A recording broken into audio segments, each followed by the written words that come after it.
Welcome to all of you out there. We are talking about our panel or a subject that we'll be talking about in the morning, and it's about this enormous development of North American energy production, unconventional shale gas and tight oil production, and the implications for Asia with Asia's enormous growth in energy consumption.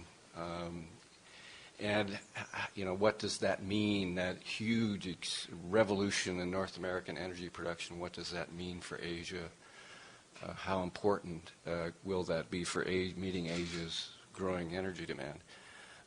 We have with me on the panel Jeff Brown, who's with FGE Energy, which is a major consulting firm based in Singapore. We have Ken Koyama, who's Managing Director, Chief Economist for the Institute for Energy Economics for Japan, and Chen Weidong, who's Chief Energy Researcher for the China National Offshore Oil Company.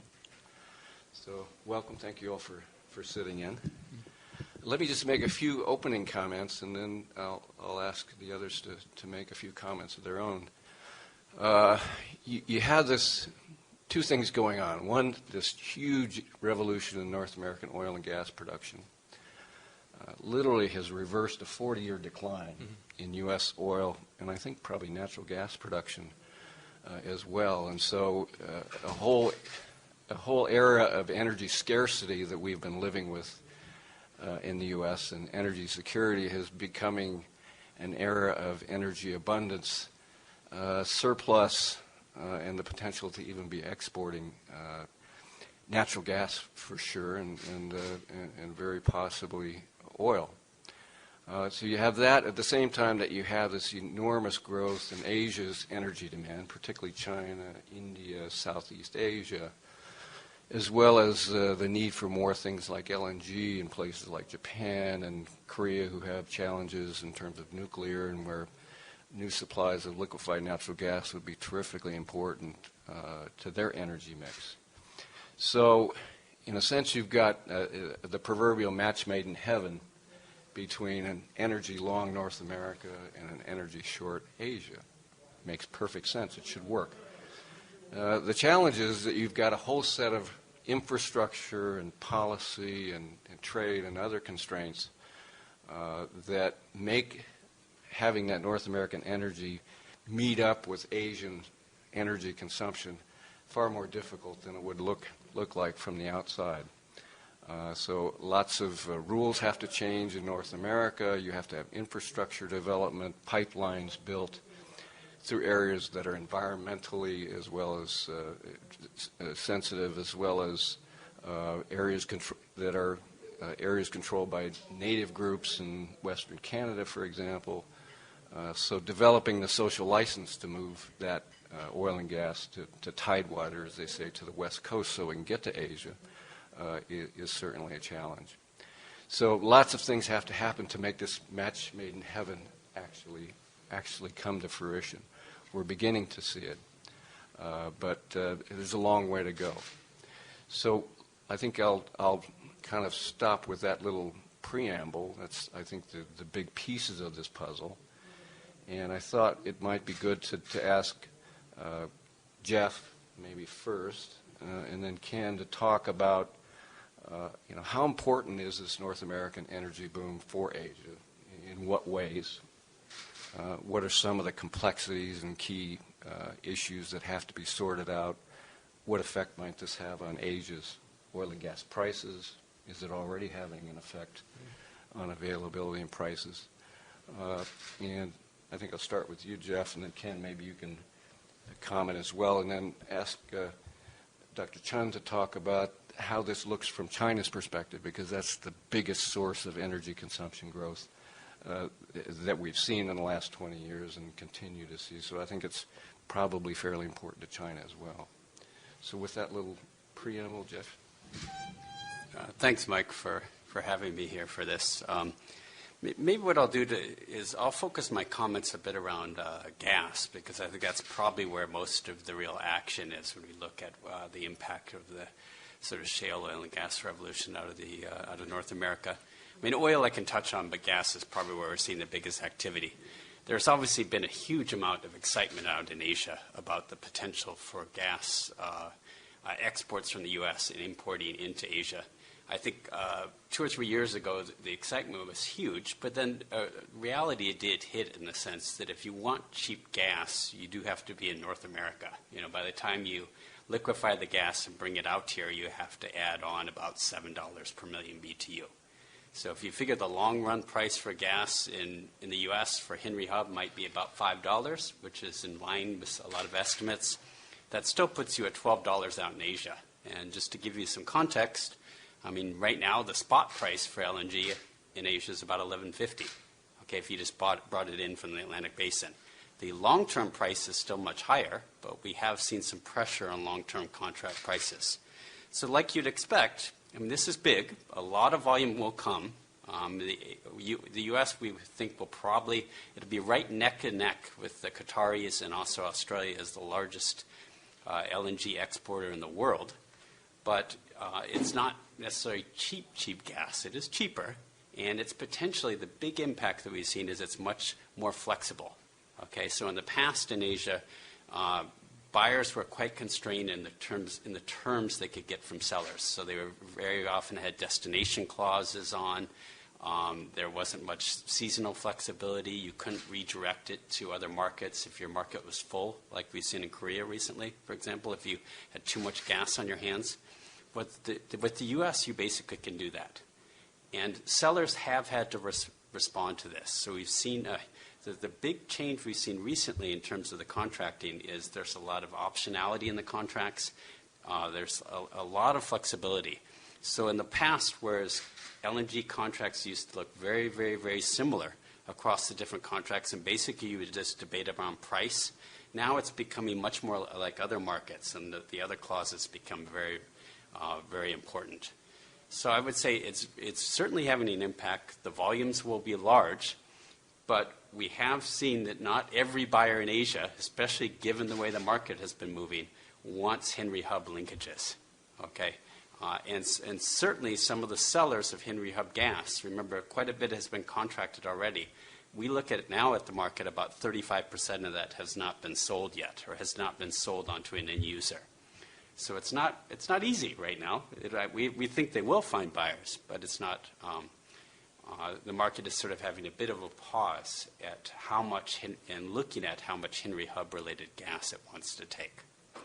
Okay, I'll move on in 1 second here, Mike, and let others comment as well. But maybe I could add just a few comments on oil as well and how we think that will impact Asia.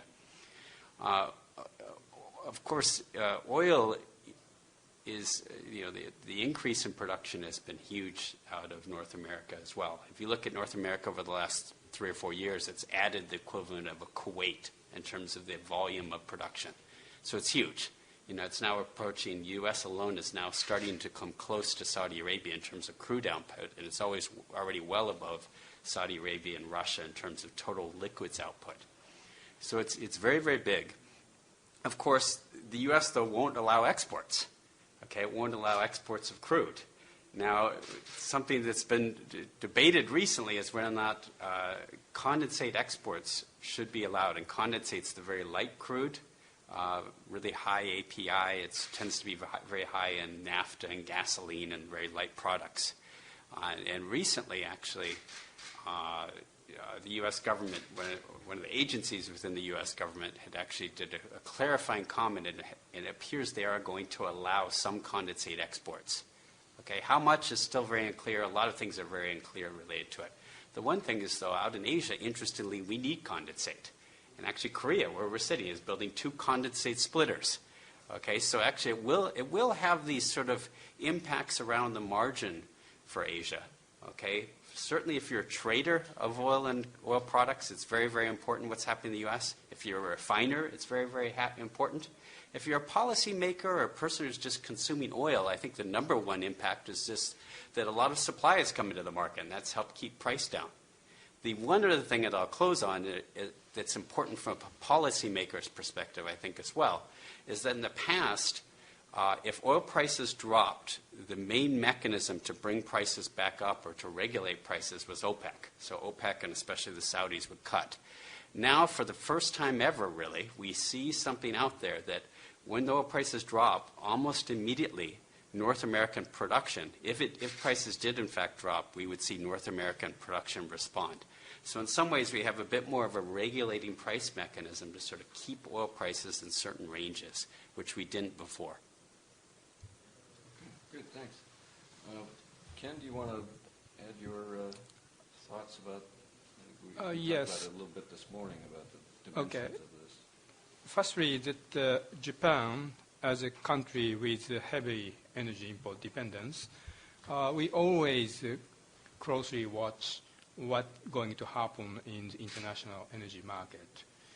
And in this respect, that changes or big changes in the United States has naturally a big implication to us.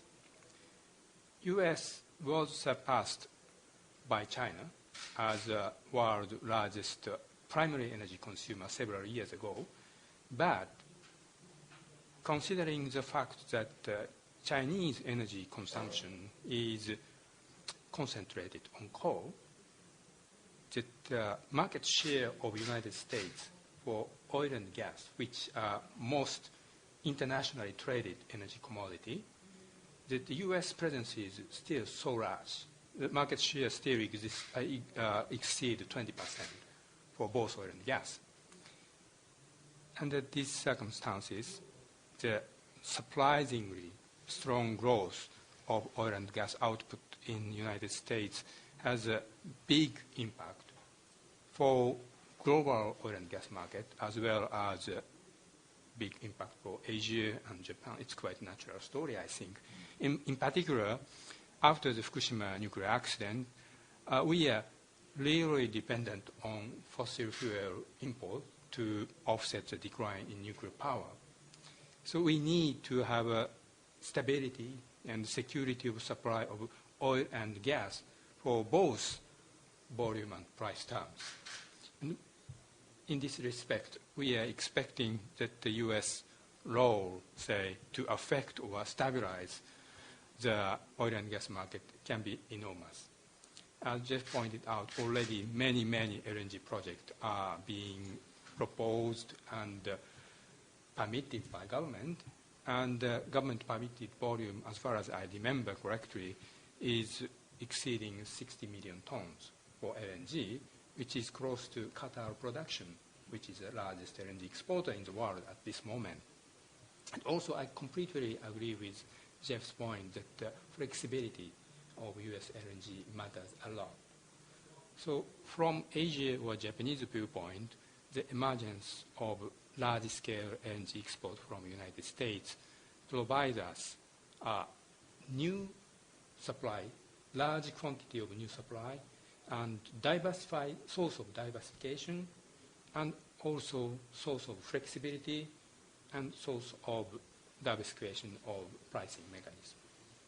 So all in all, I think it is not only a game changer in the United States, but also a kind of a game changer in the Asian oil and gas market as well. And in particular, as for oil, I just would like to come back on the point that the last 2 years and this year, as Jeff pointed out, the U.S. production growth is equal to Kuwait production, 3 million barrels per day. And if we exclude this amount, that potentially that the global oil market can be much more tighter. And this is a very good, very important implication for the entire global oil market. This is because not only for the stability of oil market, but also that the JCC, that the indexed price affected the LNG price to Japan and Asia. So I do believe that the U.S. oil and gas export continue to play a very important role to change the market dynamics. So the question mark is how long this growth can continue, sustainable, and to what level, and at what timing there may be some potential changes. But still, this is a real key matter for energy policy planner in Japan and in Asia, what is going to happen in the United States, including not only the supply-demand fundamentals, but also the domestic debate in the United States, how these growth of oil and gas output can change the U.S. perception on energy security or perception attitude towards the U.S. foreign policy with regard to the energy geopolitics. So just to make clear, even though the U.S. doesn't export crude oil, the fact that our production's increasing still has a direct effect on the marketplace and the price, because it means we're importing that much less crude oil, making that oil available to other markets, and keeping that bit of spare capacity in the global market that OPEC provides. So I think there's a lot of misunderstanding that, well, we don't export crude oil. How does this affect oil prices? We're importing that much less, and that has the same net effect. I mean, the U.S. used to import about 1 million barrels, over 1 million barrels a day at times from West Africa. I mean, those have dropped down almost to zero for a lot of the countries. So that's that, and of course that's gone into other markets. It's gone into Europe. It's gone into Asia, etc. So it's a big swimming pool, as you say. Yeah. Things shift around, but even though we don't export, we have that net effect on the global market balance, since it is a global clearing marketplace. So, Dr. Chen, would you like to talk a few minutes about how China views this enormous change in the U.S. and North America?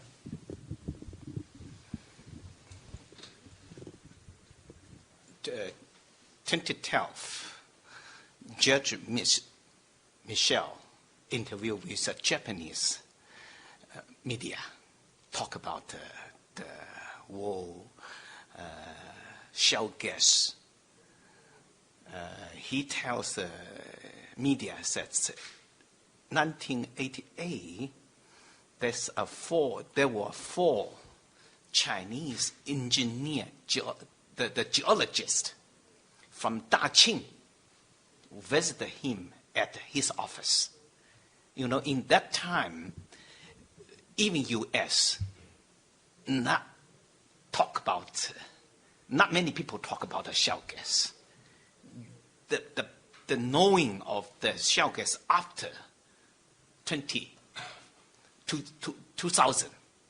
But 1988, Chinese sent 2 geologists visit Mikkal at his office.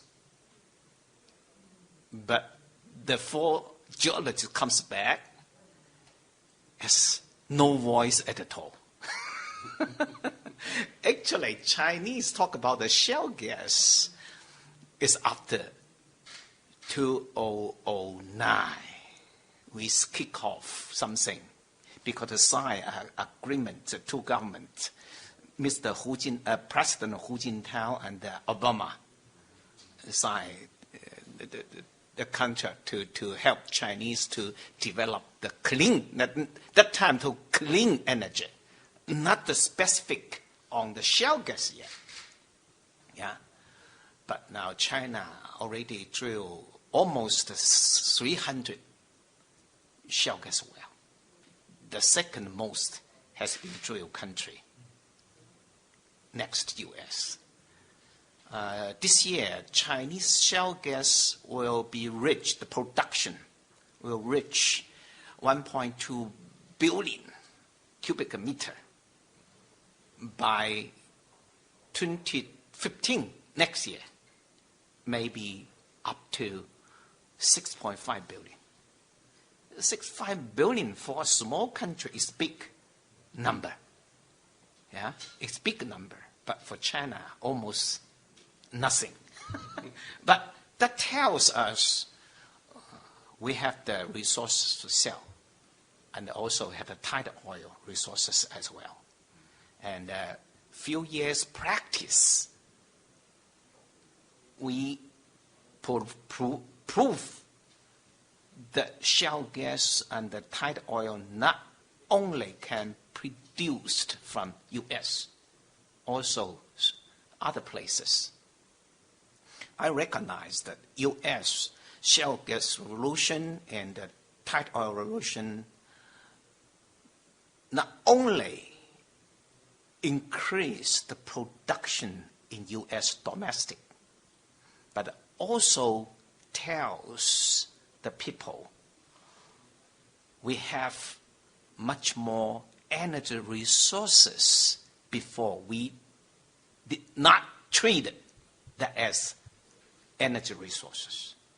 Before, the shale only treat as cooking, the chicken of the oil, not the reserve of the oil. Yeah? But now it's expanding. The Chinese followed up. And the Chinese practice also prove that we can expanding our knowledge on the energy resources, just like the multi-renewable energy as well.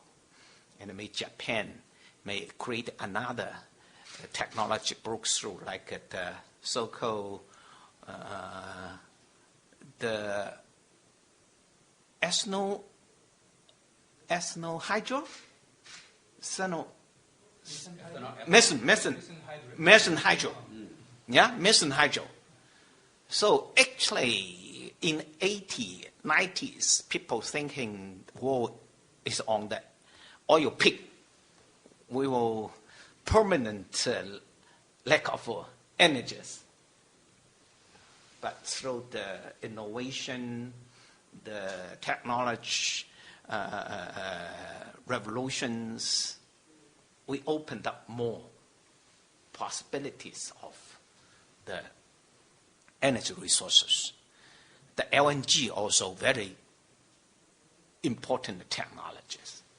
Before the gas, we can only through pipeline to develop and distribute. But now LNG is really help the people deliver the gas long distance. If no LNG, American may only satisfy themselves, but no impact for the war. You know, the LNG is really important technologies combined with the shale gas make the real revolution to expanding the richness of the energy resources. European, their energy consumption still grow.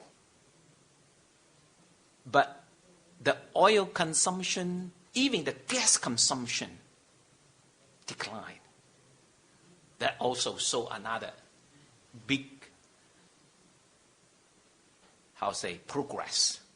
How the people can use different energy, also make the air clean. U.S. shale gas revolution achieved in 2 dimensions. One, increased supply. Not only domestic, also worldwide. If Americans really get less import oil, that means some other place get more supply and make the price stable.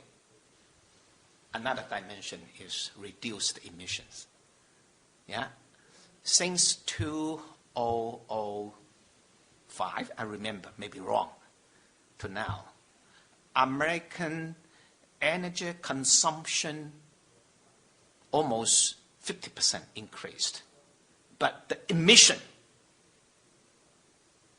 back to the lowest level since 1990. So the achievement is really remarkable. And that showed other places also can do that. If China can follow in next 10 to 15 years, copy the revolution, may not directly, but followed up the step American shale and tight oil revolutions that make it even stronger, proving the human being is really can solve our energy issue. I think that's one of the important dimensions of this that I think is underappreciated is the spread of this technology to China, Argentina, Australia, Russia, tight oil development in Russia, for example, enormous potential. So as the technology spread, that has a whole other set of potential effects of meaning more supply, oil and gas globally, not just for Asia, but for a lot of other places as well. Well, I think we've covered a lot of the basic ground. Is that? Two revolutions, I think. Yeah. One is a conceptual revolution. Second, technology revolutions. Yeah. No, I agree. So, anybody have any questions? There's a question. Yes. Stefan Zantula on Pacific Forum CSIS. We're looking at this huge chunk of tight oil that's probably flooding the market in the years ahead as something that's very positive from the U.S. view and for the countries in Asia that demand a cheaper source of energy, right? But what about other countries that are exporting this kind of tight oil, like Nigeria, Algeria, like African countries that rely on that are export-oriented in terms of oil, in terms of gas, and so on? How will this impact their economies? Will they just slump away? Are we essentially exporting instability to these countries? How will this play out? Or are we doing more harm than good in the end? Who wants to tackle it? I mean, I can answer a bit here. I mean, it's probably the first thing to note, you've correctly specified this as tight oil primarily, right? But the reality is Tight, light oil, yes, that's coming out of the ground. But, the main thing that really impacts all these countries is the oil price level, okay? You'll get some small impacts on the spreads of light versus heavy oil, maybe a few dollars. But, we see these big swings in the absolute flat price oil. So the main thing to focus on, I really think, is the volume coming out of the ground. And what's happened so far is, like Kim was saying, we had 3 million barrels a day increase in production. At the same time, we had 3 million barrels a day go out from Libya and Iran and all these areas. So far, the suppliers have been fine. No problems at all. Actually, our group, our consulting group, is of the view that prices will come off over the next several years. Obviously, there's a lot of uncertainty around Libya and others. So you're right. We think eventually this will impact the overall price, and then the Saudis and some members of OPEC will likely have to cut back. And then the questions start to get asked about who's going to feel the pain to keep the price up. But so far, it's been a perfect displacement from, if you're oil producers, from an oil producer's point of view. Ken, do you want to add to that? Just for your information, last year our institute published our own long-term energy outlook. In the outlook, we prepared a kind of a reference scenario, which is a BAU. But as a kind of sensitivity analysis, we made an exercise of so-called enhanced unconventional resource development scenario, in which not only United States, but all over the world, like China, Argentina, or Europe, or whatever, the unconventional resource, including both oil and gas, can be increased at a much rapid paces. What's going to happen?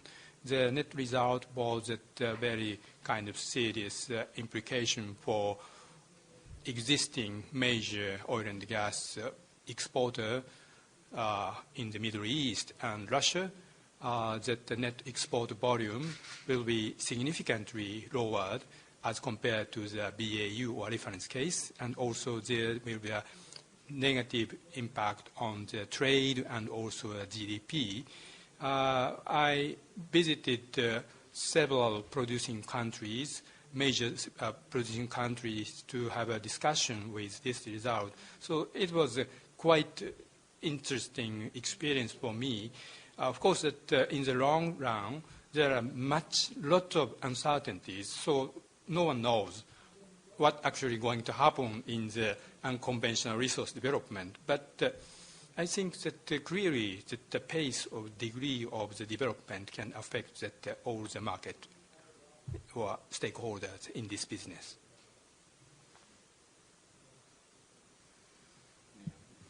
IEA and BP had a new announcement about the energy statistic number on Moscow 21st WPC. BP's statistic number show, even though the oil in the energy mix is still the first energy in the world, about 33% of the mixed. But that is the lowest number. The percentage is the lowest number since 1966. So that the oil percentage on the mixed is continuously goes down. The gas goes up. And the coal is quite stable, even a little go higher, the coal. Yeah, because of the Fukushima accidents. Japan used more coal. And also because shale gas make the American coal export looking other market, because the Russian gas pipe gas high. So European also use more coals. So the coal is mainly driven by Chinese. So that's long-term view tells us, just like the Stone Age ended, that means no stone. The oil area may end it, that means no petroleum. That means no oil. So the later developed country or the later developed oil countries, they may more less power than 40 years ago. The consumer will gain more negotiation power in the future. Just like you say, because like other commodities, when the commodity is planned commodity are up on the market, the commodity will be, the price will goes down. And also the late developed oil field may remain underground forever. But still have decades to go. Well, I think what I should do is thank our panelists for spending some time with us late in a day like this. And thank you for taking the time out. And I hope we've answered a few questions. So with that, thank you. Thank you. Thank you. Thank you.